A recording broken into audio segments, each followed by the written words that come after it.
La fusée de Tintin, On a marché sur la lune, mon album préféré.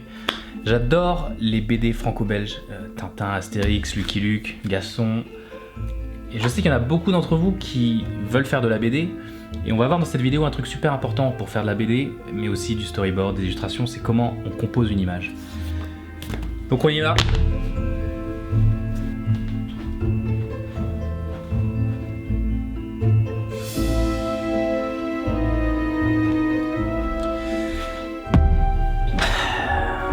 Check mon intro.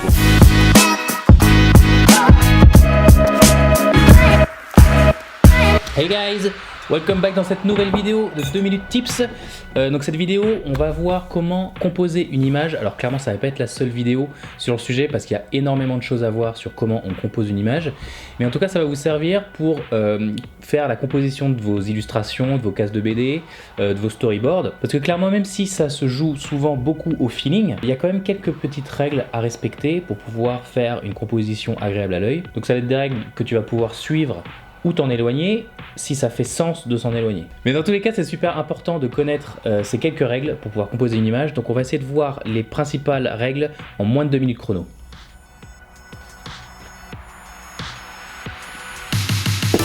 Ok, donc il faut retenir une chose. Composer une image, c'est faire un choix.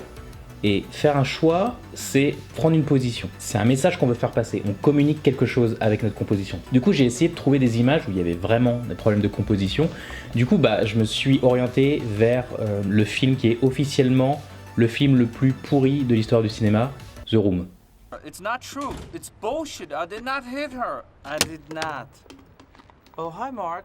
Donc au-delà du jeu d'acteur qui est remarquable et du montage absurde, on peut voir que clairement il y a des problèmes de composition.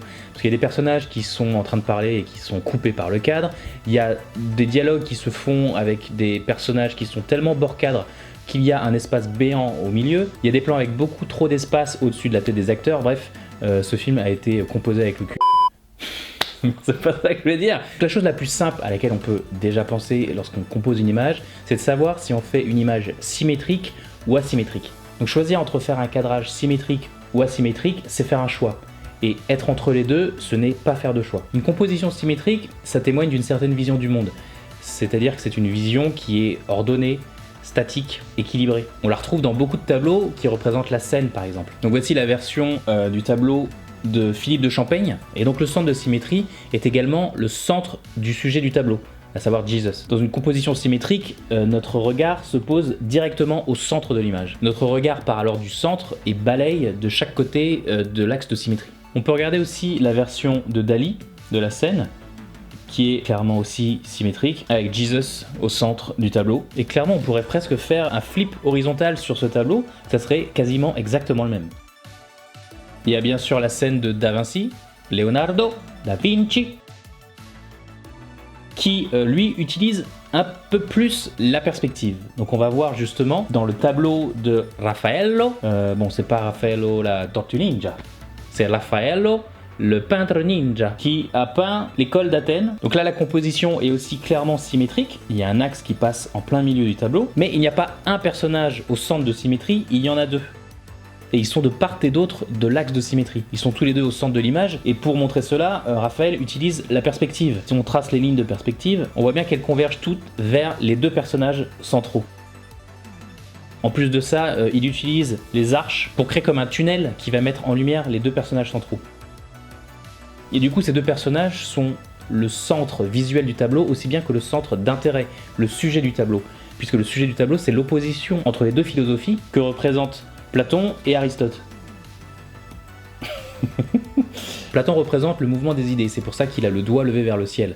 A contrario, Aristote a la main orientée vers le sol, parce que sa philosophie est basée sur le sensible, le rationnel empirique. Et de part et d'autre de cette ligne de séparation vont se retrouver tous leurs élèves et les membres de leur mouvement philosophique. Mais dans tous les cas, le tableau de Raphaël représente un équilibre entre ces deux mouvements philosophiques. Donc on peut retrouver ces principes de composition dans la BD, les storyboards, le cinéma. Il y a un réalisateur actuel qui utilise énormément la composition symétrique dans ses plans, c'est Wes Anderson.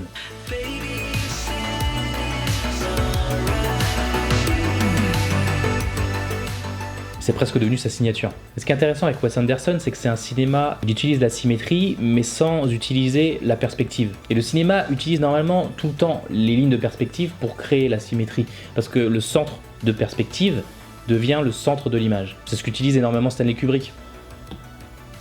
Stanley Kubrick, lui, utilise énormément les lignes de perspective pour créer la symétrie.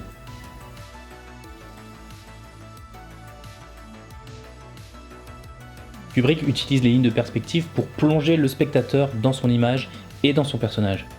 Même lorsqu'il fait d'apparence un plan assez plat à la Wes Anderson, il ne peut pas s'empêcher de mettre un damier ou un rappel de la perspective comme ça. Du coup, si on veut jouer au jeu des comparaisons, on pourrait rapprocher Wes Anderson d'un Dali quand il peint la scène et Kubrick plutôt d'un Raphaël. Parfois au cinéma, il y a aussi l'utilisation, comme il y a dans l'école d'Athènes, d'une symétrie qui va servir à opposer et à séparer deux personnages.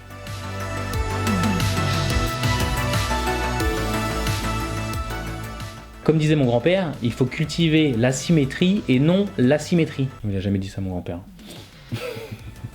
Donc en fait, la composition, si elle n'est pas symétrique, elle est forcément asymétrique. Et à ce moment-là, on va tout de suite tomber dans la règle numéro 1 pour faire une composition intéressante, c'est-à-dire la règle des tiers. Donc la règle des tiers, c'est quand vous divisez votre image en 3 parties horizontales et 3 parties verticales.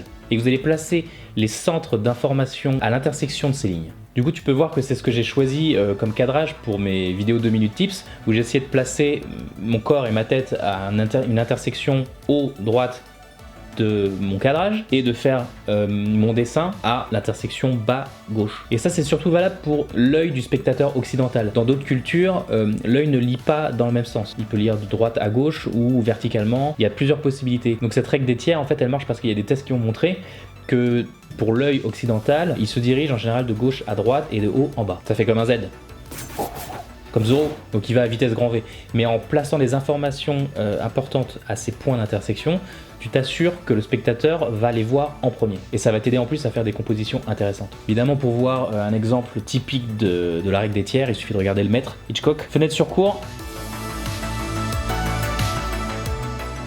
Grace Kelly est au point supérieur gauche et James Stewart est au point supérieur bas. Donc vraiment, c'est la façon la plus claire et évidente de voir une image comme ça. Un autre exemple avec Wall-E.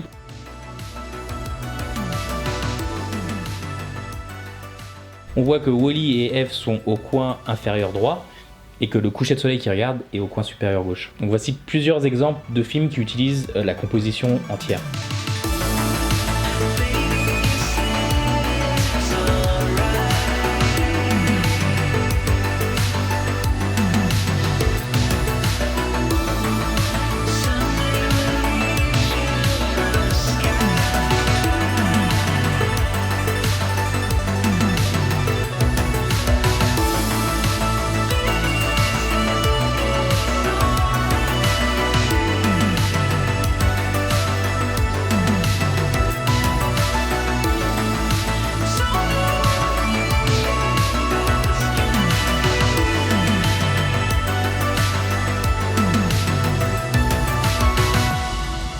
Souvent, pour faire des compositions encore plus intéressantes, on va utiliser les diagonales qui passent par les intersections, parce que ça va créer encore plus de dynamisme dans l'image. Il y a une évolution de la règle des tiers, qui est le fameux nombre d'or, qui est en fait une sorte d'escargot, mais c'est un peu plus compliqué, donc on verra ça dans une prochaine vidéo. Donc évidemment, si vous faites des storyboards, ça peut être super intéressant. D'ailleurs, j'ai un livre, quelque part, avec tous les storyboards de Star Wars. Enfin, Star Wars quoi, la première trilogie. Et en fait, c'est évident quand tu regardes tous ces storyboards que pour des films d'effets spéciaux, surtout de cette époque, il était hyper important en fait de jouer avec la composition et l'échelle entre les planètes, les vaisseaux, les personnages. Donc c'est génial de voir en fait tous ces dessins de pré-production qui ont servi à faire le cadrage du film final. Et d'où le premier plan du film Un Nouvel Espoir en 77 qui a scotché tous les spectateurs à leur siège. Quand ils ont vu apparaître à l'écran ce petit vaisseau rebelle et ce gros destroyer impérial énorme, interminable, qui n'en finissait pas en fait de sortir du hors-champ. Et tout ça en fait a été réalisé grâce à une utilisation hyper ingénieuse du cadre et de la composition et aussi du rapport d'échelle. En fait, si on regarde le storyboard original, à la base, on voit que la composition, elle était symétrique. Et en fait, cette idée rendait le plan beaucoup moins menaçant. Parce qu'on l'a dit, la symétrie c'est le calme, c'est la stabilité. Or là, on est dans la guerre, on est dans le conflit. Et en plus, ce cadrage empêchait de vraiment bien voir les vaisseaux et le rapport qu'entretenaient les deux vaisseaux qui en fait se tiraient dessus. Donc en fait, en cassant cette symétrie, dans la composition et en utilisant la règle des tiers, les diagonales et les lignes de force, le storyboarder Joe Johnston va en fait résoudre tous les problèmes. Donc on situe tout. Premier plan, on est dans l'espace. Mais on n'est pas chez nous, il y a plusieurs planètes, donc on est loin, on est très loin, dans une galaxie lointaine. La planète la plus loin est au centre, sur l'axe de symétrie. La deuxième est dans le tiers gauche, parce qu'elle n'est pas importante, donc elle n'est pas à une intersection. Mais en revanche, l'horizon de la planète la plus proche est carrément sur le tiers bas de la composition de l'image. Parce que justement, elle va avoir un rôle important dans la suite du film, c'est Tatooine. Donc les formes sont rondes et plates, et la composition, elle est calme et posée. Quand soudain, il y a une diagonale qui rentre. C'est le petit vaisseau qui va apporter une perturbation. C'est la guerre. Donc le vaisseau entre en passant par le point stratégique, mais il va de la droite vers la gauche, c'est-à-dire qu'il va en arrière. Donc sûrement, il est en repli ou il est poursuivi. Bam, en fait, il est poursuivi, on lui tire dessus, et pénètre alors dans le cadre cette énorme lame triangulaire, le destroyer mastodonte là, qui n'en finit pas de remplir le cadre. Il est gigantesque. Et Hitchcock disait, il faut, dans une composition d'image, que la taille d'un objet corresponde à l'importance de cet objet dans le film. Tu comprends tout de suite que c'est un élément qui pèse quoi, dans le film, l'Empire. En fait, on le sent prêt à rentrer et percer en fait la planète de Tatooine. Faut pas oublier que George Lucas, à la base, c'est un cinéaste plasticien. Il vient du cinéma abstrait. Et donc, si on veut faire une version purement graphique, abstraite, de ce premier plan de Star Wars, ça donne ça. On finit évidemment avec le Destroyer qui est sur un point d'intersection et le rapport d'échelle est établi. Donc en fait, tout est dit dans ce premier plan. Nous sommes dans l'espace, c'est la guerre, et un petit vaisseau rebelle est poursuivi par un empire gigantesque et sans merci, et il va essayer de se réfugier sur cette planète. En fait, il y a toute la guerre des étoiles qui est résumée et racontée dès le premier plan. Donc de toute façon, il y aurait tellement encore à dire sur Star Wars. Si le storyboard vous intéresse, je vous conseille énormément ce livre magnifique, avec tous les storyboards de Un Nouvel Espoir, l'Empire contre-attaque et le Retour du jeudi. Je mets un lien dans la description si vous voulez vous le procurer. De toute façon, je prépare une énorme vidéo sur l'ensemble de la saga Star Wars qui va sortir cet été, je pense. Donc stay tuned. Donc voilà, il y a encore énormément de choses à dire sur la composition d'images. On n'a pas pu tout faire aujourd'hui, on fera ça dans une prochaine vidéo. Si vous voulez aller plus loin, il y a un exercice que j'ai fait pendant que je préparais les Gobelins, que j'explique en détail dans mon livre Apprendre le dessin, le programme, que vous pouvez télécharger là, enfin je mets le lien dans la description et je le mettrai à la fin de cette vidéo. Le livre est gratuit, vous pouvez le télécharger sur mon site apprendredessin.com. J'explique en détail l'exercice que vous pouvez faire pour vraiment apprendre à composer une image. Et surtout, que la force soit avec. Ouais, je vais vous présenter quelqu'un qui était derrière la caméra pendant toute cette vidéo et qui était au montage de cette vidéo, de la précédente sur ma première commande et de la bande-annonce de la chaîne. Zoé, tadam! Hey guys! Hey guys! Qui était en stage. Est-ce que tu as l'impression que tu as appris quelque chose pendant les 3 semaines? Oui, c'était super. Du coup, j'ai beaucoup travaillé sur Premiere Pro, j'ai fait un peu d'After Effects aussi, pour ceux qui connaissent, et Photoshop. Ouais. Et tu as fait vraiment l'intégralité des montages des 3 dernières vidéos de la chaîne. Voilà. Et puis on a fait un tournage assez sympa. Ouais, récemment. Aujourd'hui.